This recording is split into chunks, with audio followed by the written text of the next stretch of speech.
All right, welcome in. It's Wednesday. It's time for Full Court Press. Rob Vino, I decided to troll myself on the show today.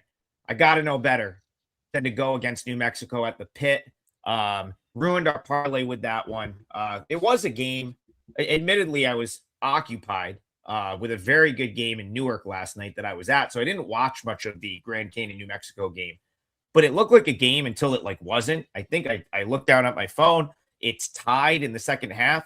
I look down at my phone again. They're down by 30. So I don't know what happened in the pit, but it looked like New Mexico just did, I guess, what they do at home when they, sort of ride the wave of that crowd and blow a game open. Unfortunately, it cost us our parlay. But my only play for clients yesterday was Baylor. Nice, easy winner. Never even a sweat. I was at the UConn Seton Hall game. I was like, all right, well, I'll watch on my phone if I have to. Rob, that was a check the score twice throughout the game. I was never worried about Baylor. They crush Oklahoma State. You had a great call on Nova. Sorry I ruined it for you. But how'd your night go other than that? The college hoop was good. It was almost 5-0. Belmont team total fell just a shade short in that 78-74 win over Valpo, who seems to give them trouble each and every year in the home gym. But other than that, had the Florida-Oklahoma game over the total. Pretty easy. Florida looked great offensively. The guards are coming around for that team. They're becoming a complete unit. Had the Virginia team total. Of course, you and I discussed Virginia-Louisville a couple of days ago. Number just seemed too low to me, Adam, 75.5. So clients got a win there. They got another win with the Ohio-Toledo game over. Again, never in doubt. And, of course, the one we released here as part of the parlay, the Nova team total over, which I tell you, they were cruising almost to the point where I thought we'll just chalk this one up until they hit 79, and it wasn't as easy anymore. They stalled there for a minute, but Providence kept the game close enough to where there were going to be free throws at the end. And sure enough, you wind up with I think 88-84 final in that one. So it was good. I mean, you take 4-1 any day of the week. It continues, I think, since December 1st. We're now, and again, at a lesser rate. I haven't really played a lot of a high percentage of bankroll on these plays, just more volume, lesser percentage, up about 26 units. Good for number 2 at WagerTalk since December the 1st. It's a 6-7 week run here that's been really good. Yeah, I'm on a nice run myself since January 1st, trying to turn around a bad first couple months. So it's been really good. I've got 5 straight 4% winners, bringing that into today. Already have a 4%er up for today, and you can get all of mine and Rob's plays on the joint package that is going to be a season-long thing. So that's up on both of our pages. You get 3 days, every pick that we make for the next 3 days. I've already locked in a 4% play for today. And Rob, with this slate, probably going to find something else. There's a lot of games, so we're going to get into it. I think the feature game we decided tonight, especially after Iowa State got just waxed at Allen Fieldhouse last night. Feature game is going to have to be Vandy. They're heading to Austin, Texas. Texas, pretty disappointing season, I would say, until last time out. They get a huge win over Alabama. Rob Vino, can they do it again? Can they end the perfect season for Vandy in Austin tonight? It's going to be, and I hate to say it's going to be difficult when the preferred team or the better team is the road team, because we saw last night when you go into an opposing venue inside of conference, and it's not like it's anything new. Conference road is always treacherous in these power conferences and even in the mid-major conferences. But, to your point about Kansas earlier, they destroyed Iowa State. Iowa State walked in as about the same, I guess, almost the same size favorite as Vandy is tonight going into Austin, and didn't walk out very successful. A couple of things here. Vanderbilt just does everything so well. If you're Texas, there's really nothing that they do that Vanderbilt isn't better at this point in time. So when you have an underdog like that at home, and if you're a home underdog player, you immediately look towards the point spread. And how much are you going to give me if I'm going to take the lesser team? What am I going to get here? You're going to get about 5.5. We'll see if it's enough. With Vandy, Adam, it's a team that even the other day against LSU, they had a 1 for 15 second half shooting threes and still won the game by 15 points. I mean, to quote Mark Byington here, the head coach, he says, we went through a shooting drought and these kids still figured a way out of it. We were going against a team that really wanted to win, but our guys had a response in different ways. I really hope we keep that the entire year. You walk in with a bullseye on your chest. We've mentioned this about undefeateds the last few days. This is another one that comes in. Texas is going to give them their best shot, and certainly they played well against Alabama in that win the other night. I don't think Alabama's the defensive team that Vandy is. I don't think, Alabama's a great offensive team with pace, as is Vandy, but I think Vandy is the better shooting team, the more efficient team. So Texas has that up against them. And you also have to try and replicate the performance out of Jordan Pope on Saturday night, right? He was absolutely on fire. 6 of 13 from 3, 28 points in the game, carried the team. Is Sean Miller actually, and we've mentioned head coach after head coach this year that's had something derogatory to say about their team. And generally it's defensive effort or energy level. And Miller called the team out before the game, and they went out and won that one. He seems to think that it's a bit of a confidence builder. That confidence could come crashing down right away. This total is 165.5. I looked there.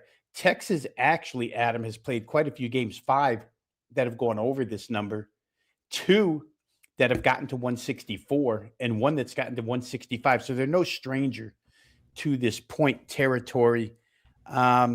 It seems high to me, but when I think about it in terms of final score, 86-81, something like that, that seems really reasonable in a game like this. So for me, if I had to play, I really think I'd be on Vanderbilt still. I will say one last thing. At some point in time, and we're only in mid-January, so maybe it's not now, but the loss of Frankie Collins 5 days ago just put Vandy at a little bit of a depth shyness where rotation is concerned. And I don't know that it's too early in the conference schedule to say that they're going to get fatigued, but I do wonder road trips beginning of February, middle of February, if the gas tank doesn't run a little dry on this Vanderbilt trio that's been so fantastic so far this season. I'll say all 5, the starting quintet, but the 3 in particular, the backcourt has been great for them. So tonight, I think if I had to, I would lean Vandy. No real spot for me on the total. Great game to watch, but difficult game to play. I'll say that. Yeah, Texas needs a friendly whistle in this game, in my opinion. They will get to the foul line. They get to the foul line a ton.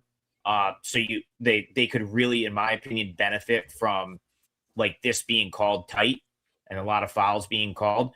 But the problem with that, Rob, is if it's being called tight and it's being called tight both ways, Vokatitis would probably get himself into foul trouble. And that's a huge issue for Texas, because if he is not on the floor, that's a problem, in my opinion, for the Longhorns. And then you've got this Vandy team has been so impressive. Even without Collins, their guards are just so good. And I talked about this yesterday, and I feel like it really kind of came to fruition where you're being forced to pay an insane premium for these like home team in the big spot, national TV, like big time home game. And over almost everyone fell flat yesterday, right? Like if you were the out there being, trying to outthink the room, being like Oklahoma at home, they got crushed. Mississippi State crushed. There was a few of them. Actually, the game I was at probably was trending toward being one of those. And then Seton Hall kind of miraculously came back to cover that number. But this one's not as bad as some of the other ones, and even some of the ones on today's card. Like I feel like this number is fair.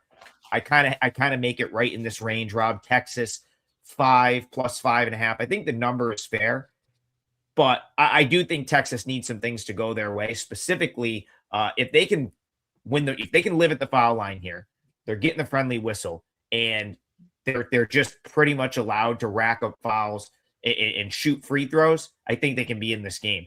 If that's not the case, I don't know if they're good enough to hang with Vandy over 40 minutes, especially even without Collins.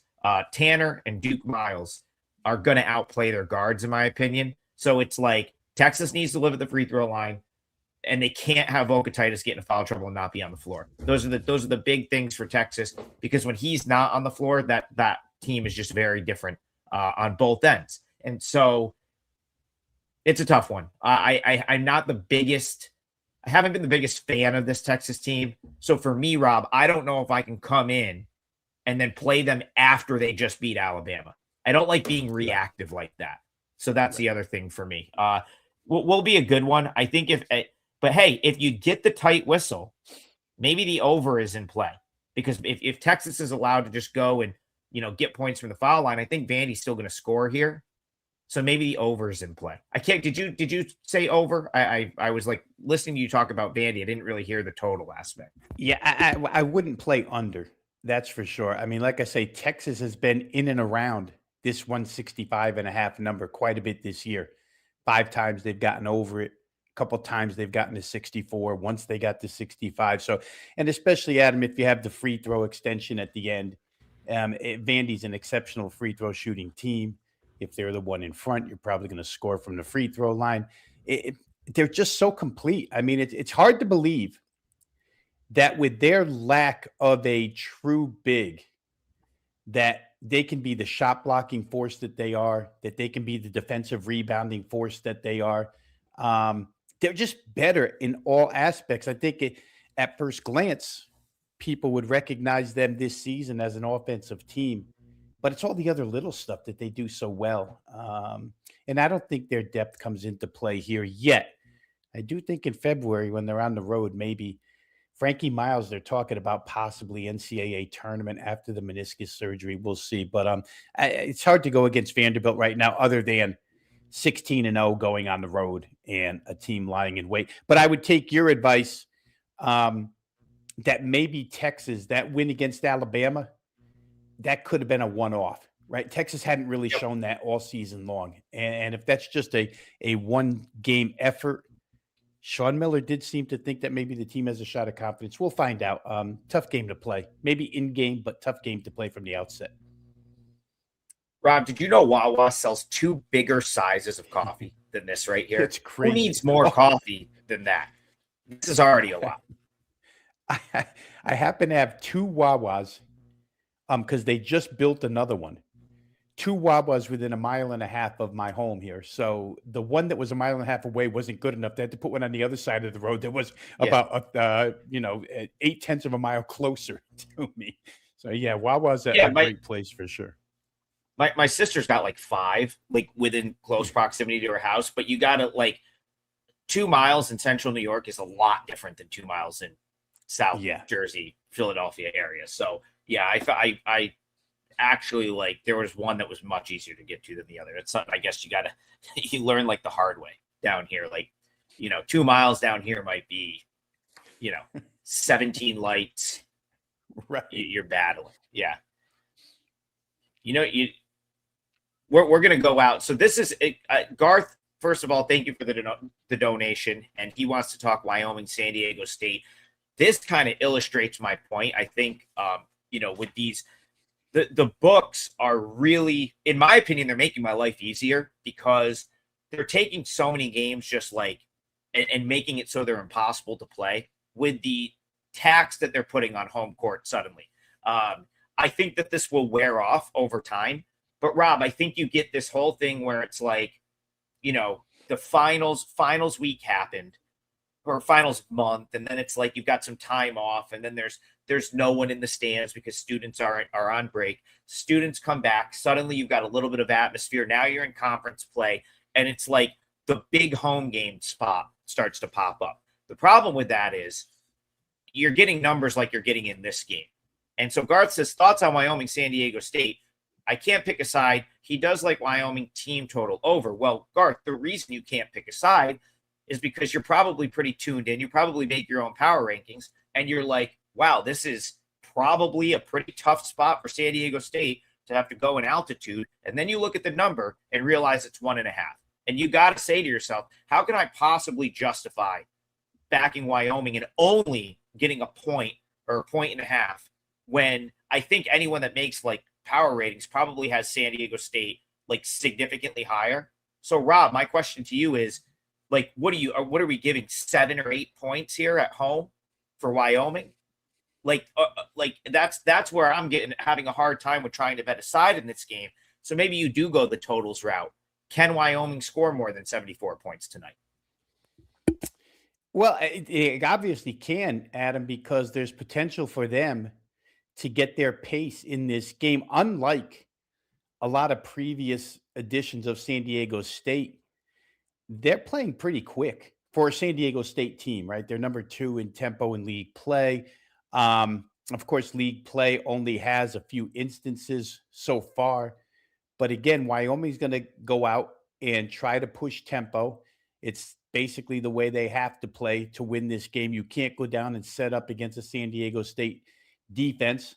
That defense, for what it's worth, has held 3 of their first 4 Mountain West opponents under this total of 74.5. But if San Diego State's willing to go with Wyoming, and San Diego State has some offensive firepower, and as I mentioned, playing at the number 2 pace in the Mountain West, then certainly Wyoming could get over the total here.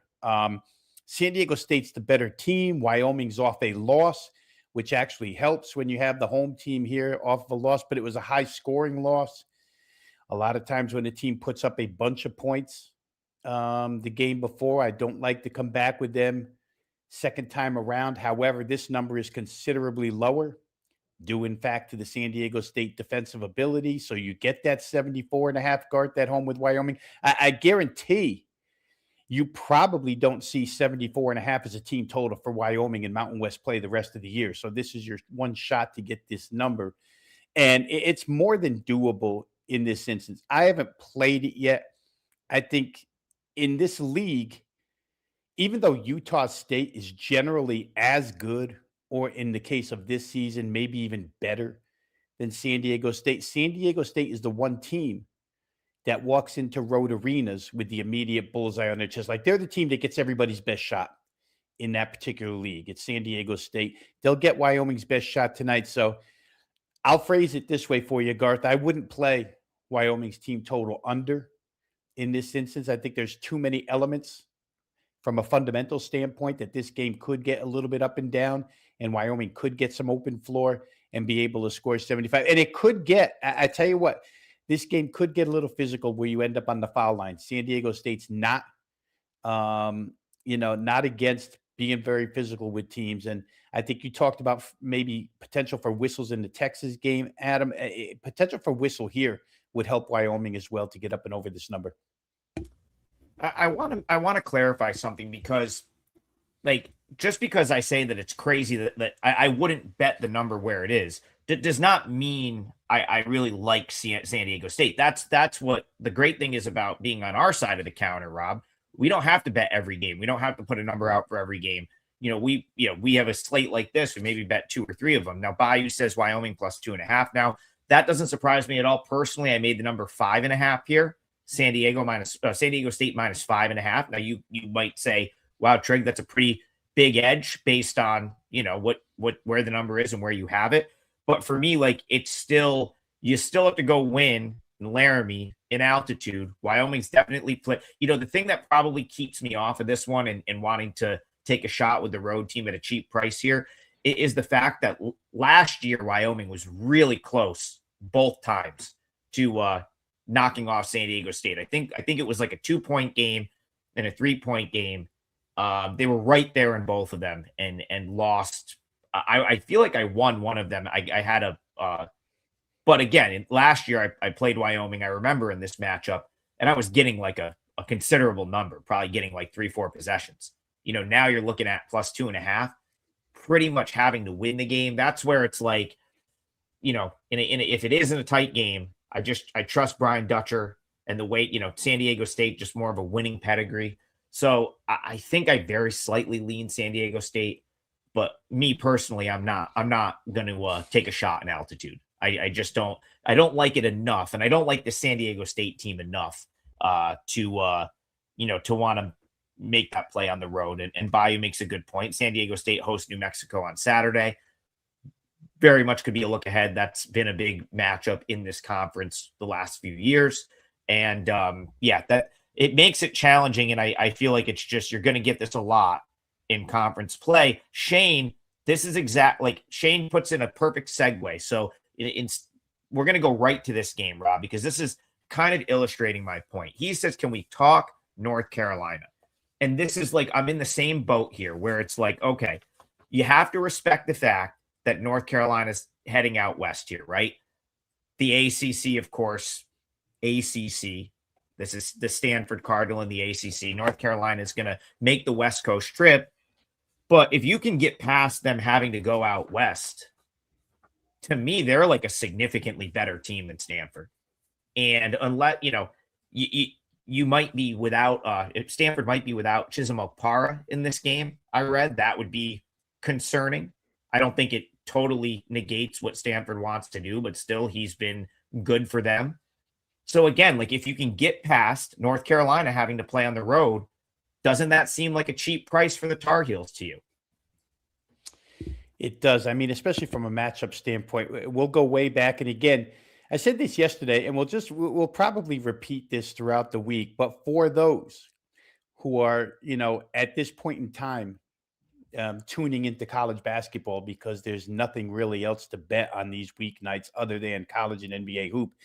The North Carolina side we've talked about has an incredibly lengthy front line at 3.610s or better, which matches up really well against Stanford, who, for what it's worth, is basically riding on the coattails of their point guard, Okori.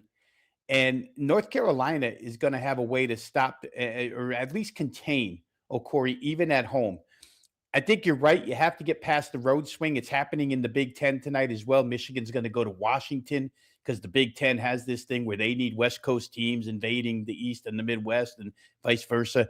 But in this instance, Adam, I look back at what Stanford did on the road this week in the Virginia duo, Virginia Tech, Virginia, and they really didn't score. They didn't get to 70 points in either game. And immediately, I went to the box scores, and I think what I get from it without seeing the full broadcast of either Stanford game against Virginia is Okori becomes a marked man in this league. And when you don't have enough options offensively, which I don't think Stanford does, especially, he can't attack the rim against these guys. And where are your offensive options against North Carolina? So for me, I think the ACC is tuned in to where Stanford's offensive strength is. And North Carolina certainly should be able to go on the road and prevent it. And North Carolina has really gotten good offensive efforts as of late. I mean, in the beginning of the year, I had some doubts about their scoring capability, but I don't know that I have those anymore after seeing what they've done first couple of games here in the ACC. I think North Carolina is probably a good side. I think better than that, North Carolina team total is probably good as well. So for me, being a totals guy, would probably lean that way, but I'm not going to argue anybody off of playing the Tar Heels in this matchup. Yeah, I had Okpara with question marks by him, so that's obviously something to keep an eye on throughout the day. I think he played in their most recent game, but I read somewhere that he may be questionable for tonight. You talk about North Carolina and the size up front. I mean, he certainly. I don't think Stanford has no chance without him, but he's certainly a big body up front that they would be without if he's not in here. Again, this is very similar to the last game we talked about where I make the number UNC -5.5. So at 3, there's definitely line value, but you have to get over, the fact that they're going to have to head out west. I think Bayou made a good point. I don't think they had to do it last year. So I think the powers that be that make the schedule in the ACC maybe spared them from having to make this trip last season. We've seen teams struggle. Rob, now this is again completely anecdotal. I feel like the West Coast teams struggle more coming east than vice versa. Do you feel that way a little bit? I think it's harder for the West Coast teams to come out here I don't know. Again, I may have made that up, but this is just like off of memory. We've got UCLA, which I guess this is a good segue here, but UCLA plays at Penn State tonight. We could talk about that game. Feels like they always struggle when they have to come out east. I didn't know, like, again, I think it's just notable either way. Like making the cross country trip midweek, not necessarily easy, but if UNC can overcome that, I think they've got an edge there. Yeah, and that's on Hubert Davis and the staff, right, to have the team ready, which I have faith in. But to your point, Adam, I'm trying to think, and without having any, data points in front of me to prove yes or no, if I just go to the college football angle, which is the same, teams traveling west to east. The first time around, East had a real hard time, or West had a real hard time coming east. Second year in college football, a little bit of it neutralized itself a little bit. Here, if North Carolina didn't do it, and as Bayou said last year, then, to do something new like that, I mean, Maples isn't the easiest place to play when Stanford's good. I just don't know that they have enough options to keep up. And like you said, if Akpora doesn't play, I talked about the defensive end for North Carolina being rim protectors with their bigs, but the scoring on the offensive end without Stanford having one of their size pieces is incredibly stronger as well. So I don't know. I think North Carolina, win or lose, should get themselves up and over this team total, which, by the way, is 73.5. Yeah, if I was gonna play it, I'd lay the 3 with the heels. I just think they're better, and people are joking in the chat. Yeah, this isn't Maples Pavilion from the 90s when like Tiger would show up, and I think Stanford at one point. I think Stanford at one point got to 1 in the country. I remember there's a famous buzzer beater. I think they beat Arizona. This has got to be like late 90s, and like the entire crowd like spilled out onto the floor. Yeah, that hasn't been the case at Maples Pavilion for a hot minute. So I don't give them much of a bump for like home court. The bump would be the travel. Let's Garth, I see you there, and I want to talk about the game that you brought up. Now that my super chats are starred, Rob, I was trying to think nicely. of the name of that super chat. But I kind of teased talking about UCLA Penn State, and I feel like while we're like belaboring the point of like really having to pay the tax for the home team, do you really want to pay the tax with Penn State? I kind of thought that number was a little light, but Cronin, UCLA has struggled in this spot big time coming east. So I don't know. Maybe, in Penn State, to their defense, has played some tough teams in the Big Ten, and they've played them well, even though I don't think they have a league win yet. So UCLA Penn State, interesting one. Do you think Penn State can get a win tonight, or do you like UCLA there? Yeah, I crossed this game off, Adam, and I'll tell you why. Because as difficult as it might be for UCLA to come east, after the last two efforts that Penn State has had, within a bucket of Michigan, and then to play Purdue the way they did the other day to 8 points, and I guess you could even move it up one game to playing a really nice game against Illinois. Maybe 3 of the most difficult teams you could play in that league, probably the 3 most difficult teams you could play in that league other than Michigan State. How much do they, is it a confidence builder? Here's my question. 2020 hindsight is always the answer. We don't have that right now. But are those games confidence builders for a team to come home and knock somebody off like UCLA? Or are those 3 games so taxing, so draining that they don't have that type of effort in them tonight? And I don't think until, the opening jump and we see what happens here. So for me, it would be more of an in game. But I will say this, Mike Rhodes has this team on the rise. That's for sure. The game against Michigan, and maybe that was a little prelude, Adam, because right after that, Michigan fell to Wisconsin, right? So maybe we had, at least myself, I won't count everybody else in this boat, but maybe I had Michigan on this pedestal where they were not just best in the nation, but had a little distance between other teams at the top in college basketball. Maybe that's not the case. Certainly league play can take that out of you in a minute. It did. I would love to see Penn State. Here's a couple of things that work against them. their field goal percentage against, effective field goal percentage against, is one of the worst in college basketball. So UCLA can score. Mick Cronin, his guys, his top three guys all have scoring capabilities. So I almost wonder if this game doesn't become an over, Adam, because Penn State playing with a little of that Mike Rhodes pace. Offensively, they like to get their shots off quick. UCLA, if I'm Mick Cronin and we've had enough history with him, I think you go on the road and you try to lean on your defense and slowing the game down. Whether or not you can do that at Penn State is another question. I generally think the home team controls pace more than 20 minutes, but it's a difficult game for me because I don't know the answer to where Penn State's focus, energy is going to be here tonight. Do they have a fourth game in a row in them? I'm not sure. UCLA seems to be rounding into form a little bit now. Like you say, 2 road games in the league, lose at Iowa by 13, lose at Wisconsin by 8. Not much to go on there that's positive either. Yeah, it's one of those things where it's like no moral victories, right? I heard that thrown around in the Seton Hall UConn post game a little bit. It's like, Penn State, yeah, they've played some good teams tough and haven't gotten crushed, but they didn't win any of those games. And you almost have to wonder how much that took out of you, right? Like they've had a couple really big efforts back to back to back. Even right over the weekend, having to go to going to West Lafayette and playing Purdue to a pretty competitive final. Now they have to turn around, and it's like, for me, I don't mind taking a shot with Penn State because UCLA has been bad in this spot, but it's another one where, man, I feel like I should be getting like at least another bucket. You give me like Penn State plus 6.5 here, I may take that shot. At 3.5, I just don't know that you're getting enough line value. I just think there's like too much being baked into home court, and that's another one.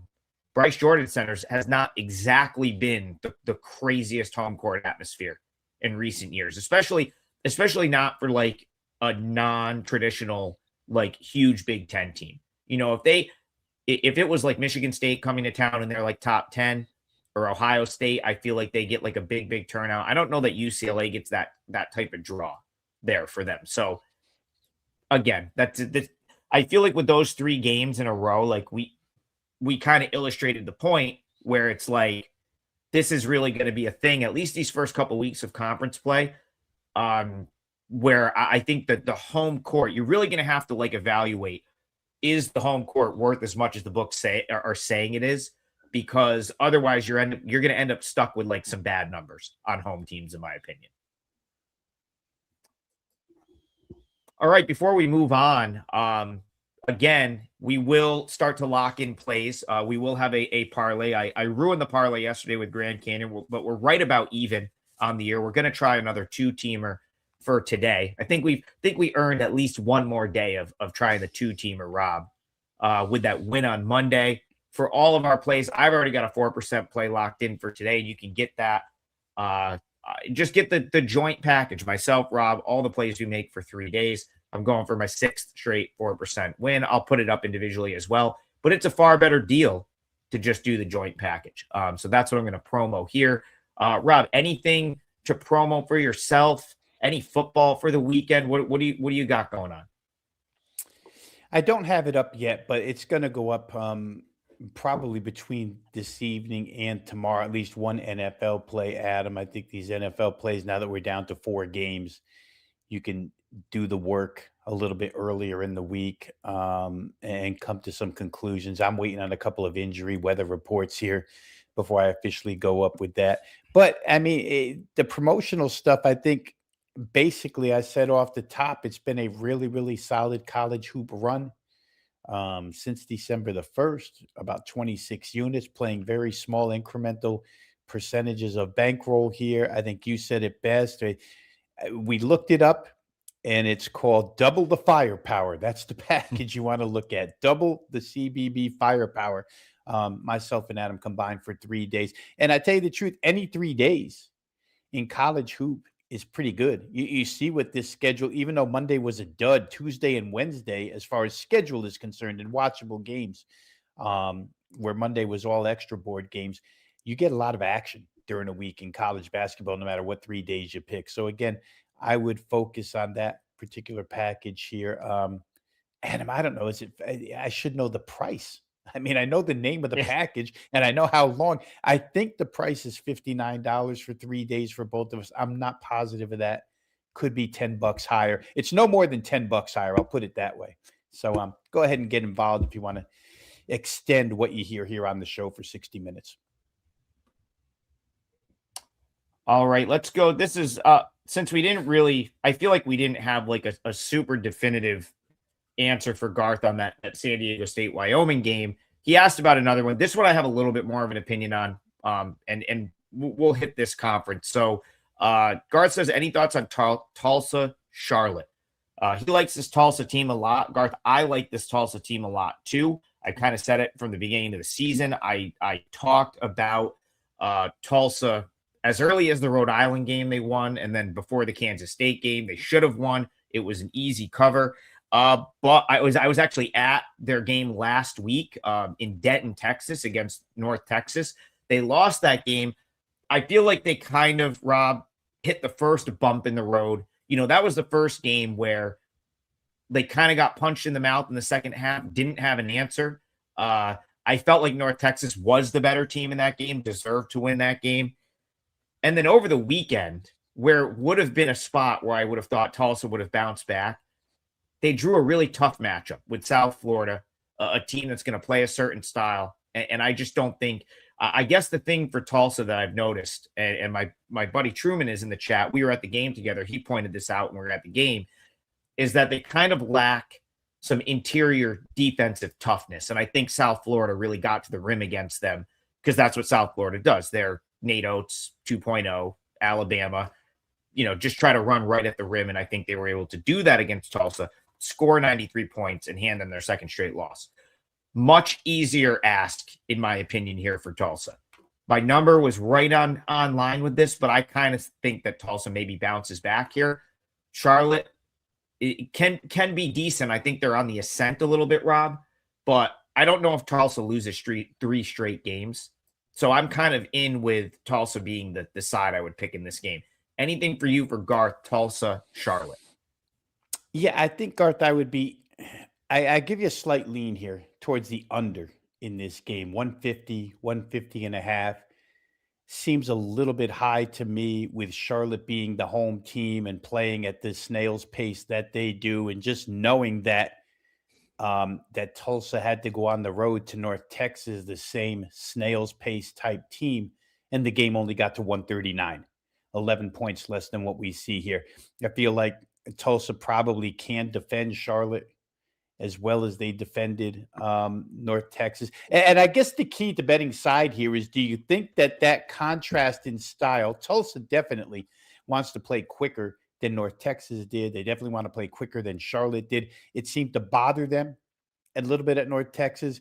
Do you learn from that, or does it bother you again when you're on the road against the same thing? Interesting.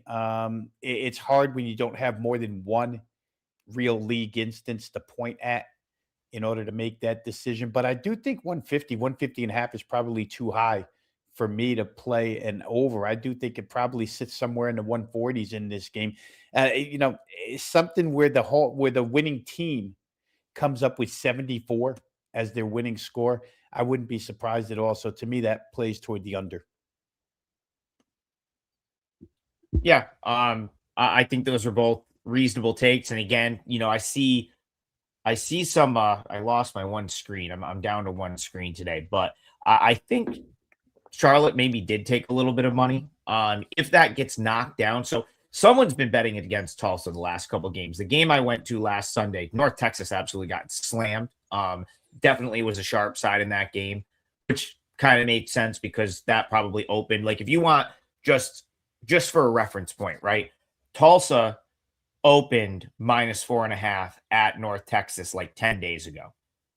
North Texas is a far superior team to Charlotte, in my opinion. Even though Charlotte's been good, they've strung together a couple wins. The win over Wichita State was nice. That got bet down to like 2.5. North Texas covered. So basically, like 10 days later, like, I don't think Tulsa as a team has changed a whole lot in 10 days. I think they just had a couple tough matchups.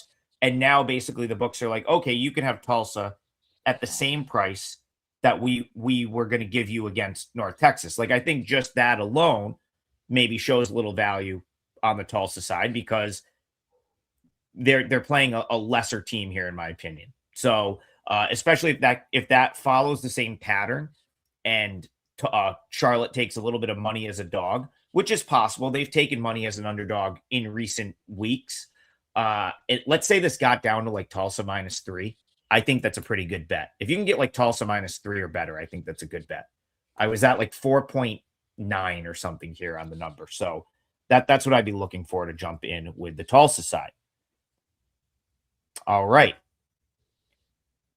Let's see here. Rob Vino, do you have any idea what you want to lock in? I'm still there's a lot of games. I haven't really picked one yet. I didn't know if you had an idea of a game you wanted to go to, even if it's not a game you want to use for the parlay. Do you have a game you want to talk about? Well, I'll say this. For the parlay, I'm down to 2, and I'll just give them both to the audience right now, and maybe I'll make the decision within the next 10 minutes, which I like better. But the FIU Kennesaw State game over the total, which is pretty high, 170.5, 171. If I go to choose that one, I'll give you my reasoning why. And then I feel like in a bounce back. Oh, and I'm just looking here as we speak, Tulsa and Charlotte has been hit to the under pretty much universally down to 149, 149.5 now. But to continue what I was saying, I think the bounce back is in effect here for Denver out of the Summit League. Their over streak got broken. It was 15-0. Now it's 15-1. They only scored, I forget what it was, against South Dakota Saturday. But after 3 away games, they get to come home here, play Oral Roberts tonight. I may get to that game total too. Give me just a couple more minutes to figure out which I like best, and then we'll go ahead and give one of those two to the audience. All right. Well, I mean, I guess I'll pick. So we already talked Tulsa, Charlotte. I'll pick. Let's just stay on that Oral Roberts Denver game, just to do something different, get a little Summit League action. And we'll break it down.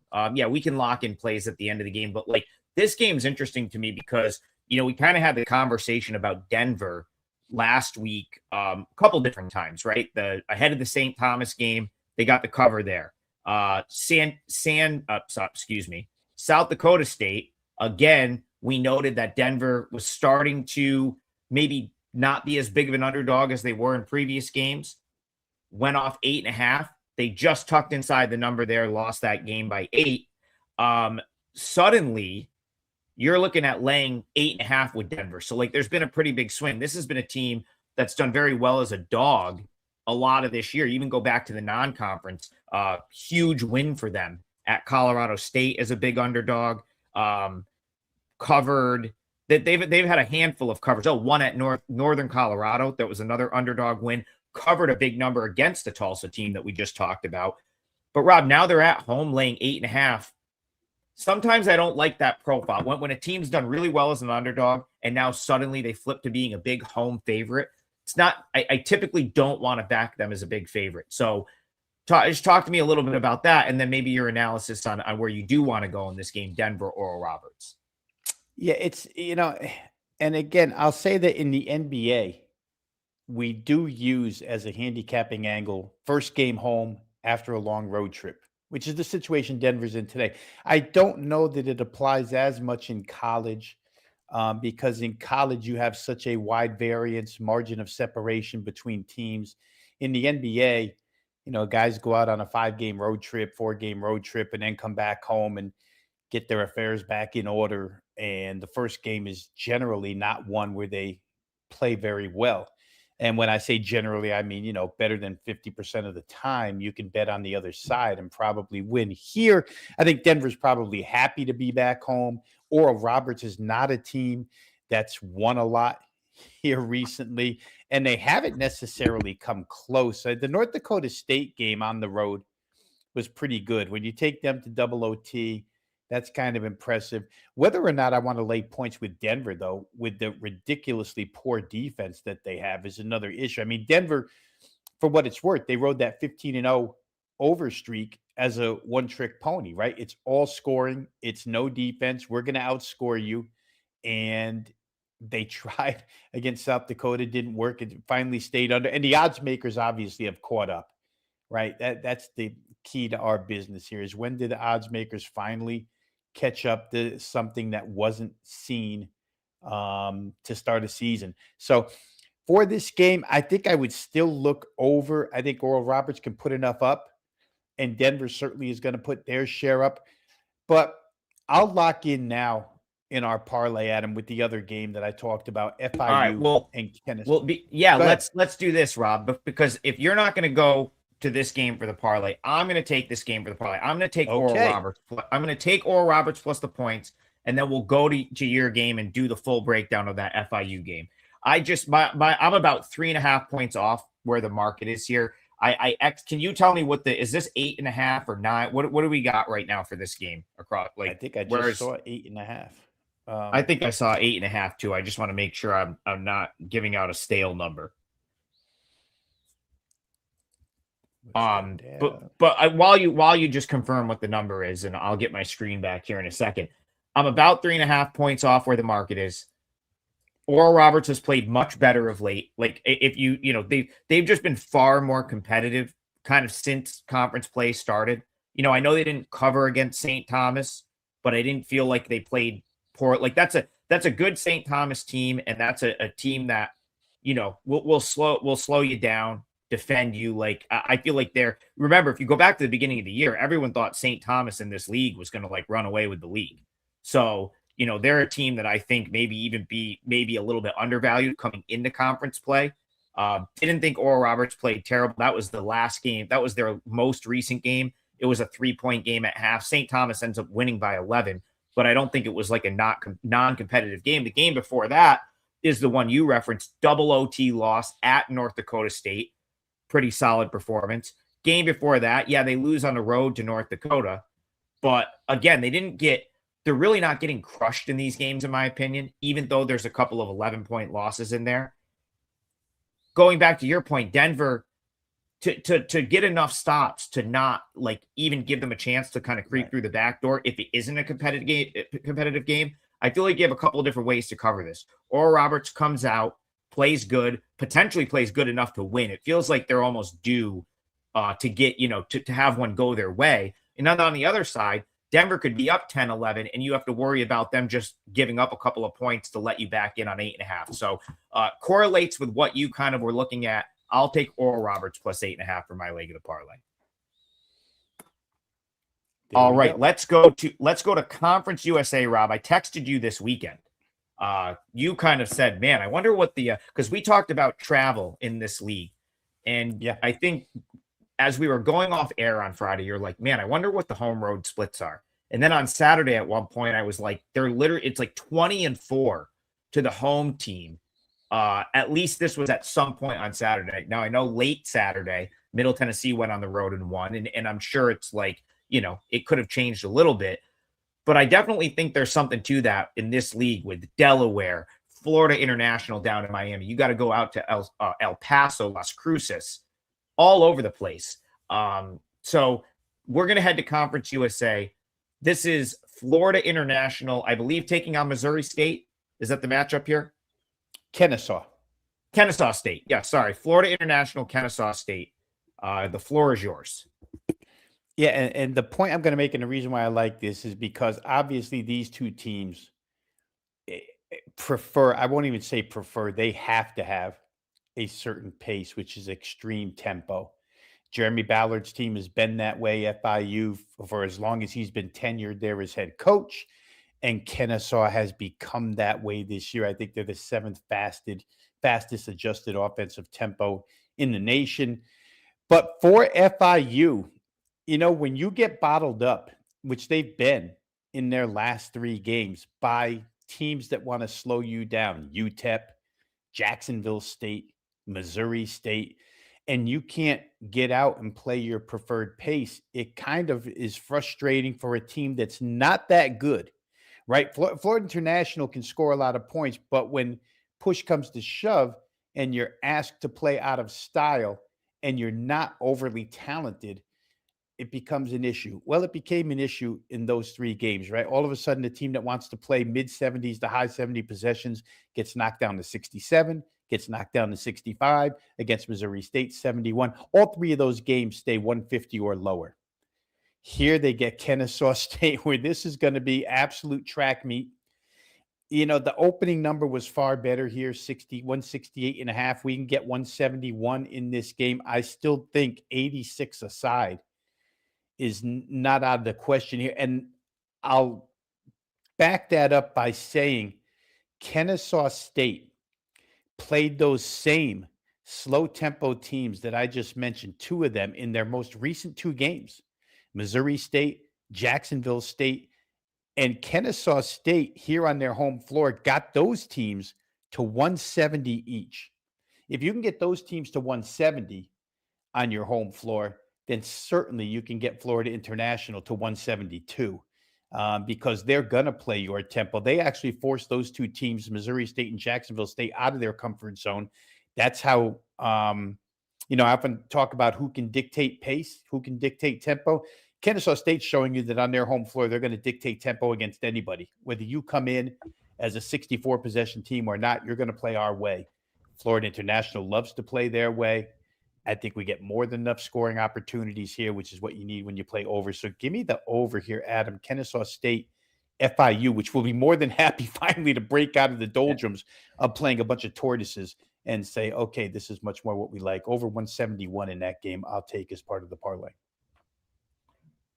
Listen, I got to go down to FIU last year toward the end of the season, caught an FIU game, watched them pretty intently the final 2-3, couple weeks of the season. And, in the off season, this happened sometimes where the FIU was not a good basketball team last year. They were near the bottom of this league and they lost a lot of their best players.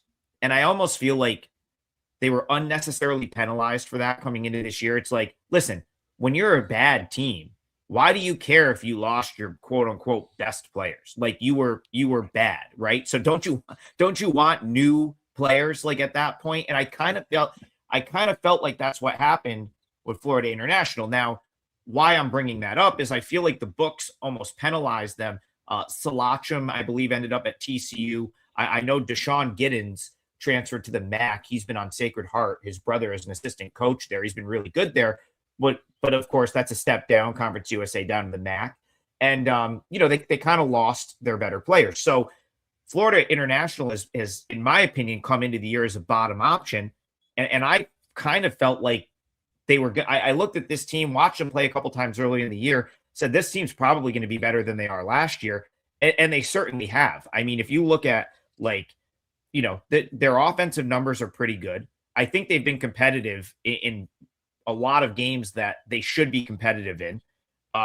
Field goal percentage top 100 nationally. They're scoring 84.8 points per game. Shoot the three, reasonably well. Kennesaw State's a really good rebounding team, but FIU gets after it on the glass. They're not just going to get crushed there on the glass. I guess my point is from the side perspective, I think this could be a pretty competitive game. And yeah, they probably are going to play more of the style that FIU is probably in a more favorable type of game here than they've been recently. So I think you get a competitive game, Rob, that gets over the total here. I lean toward the Panthers, but I got to be honest, after texting with you this weekend, I'm kind of terrified to take a road team at a small number in this league. Yeah, it's funny too, because I think Delaware on Saturday wound up, did they win straight up on the road? Because when you sent the text, I immediately looked and I thought I should pull the trigger on Delaware. It was close to tip-off time in that game, so I didn't.